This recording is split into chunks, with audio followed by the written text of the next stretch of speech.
जय माता दी। आज फिर हम माँ के भोग की सीरीज को कंटिन्यू रखेंगे। ये हम सब जानते हैं, ये एक हमारी पुरानी परंपरा है कि हम नवरात्रों में अपनी देवी माँ को भोग लगाते हैं। कहते जब हम उनको भोग लगाते हैं ना, हमारी इमोशनल और स्पिरिचुअल पावर तो बढ़ती ही बढ़ती है। और ये भोग लगाना भी तो हमारी श्रद्धा का प्रतीक है। तो इसलिए अब हम 4th डे में माँ को भोग लगाएंगे मालपुआ का।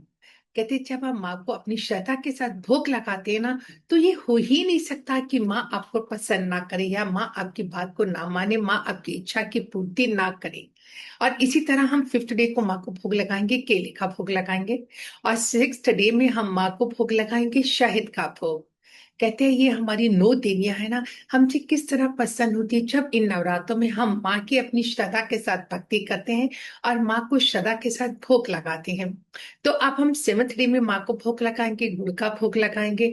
गुड़ का भोग अपने आप में बहुत ही ऑस्पिशियस है। कहते गुड़ का भोग लगाने से माँ जल्दी तो प्रसन्न होती ही होती है, साथ में आपको जो मैनिफेस्ट करती है वो भी पूरा करती है। और 8th डे हम नारियल का भोग लगाते हैं। ये तो हम सबको पता कि नवरात्र में हमारे नारियल की क्या इंपॉर्टेंस है। कहते जब अब आप माँ को नारियल का भोग लगाते हो ना, तो इसका मतलब माँ को आप अपना सर्वस्व अर्पण कर रहे हो।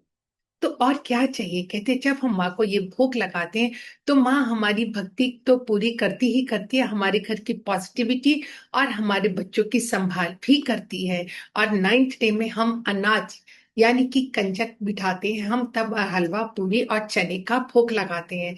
आज हमें हमेशा बोलती हूँ, जब भी आप कंजक अपने घर में विराजमान करें, तो ये 9 देवियां और एक भैरव यानी कि एक लड़का। तो सबसे पहले उनसे अपने घर में जयकारे लगवाएं। जयकारे लगवाने के बाद कुछ ना कुछ उनको पीने के लिए दे। उसके बाद उनको गंजक का भोग लगाएं, यानी कि चने हलवा पूरी का भोग लगाएं।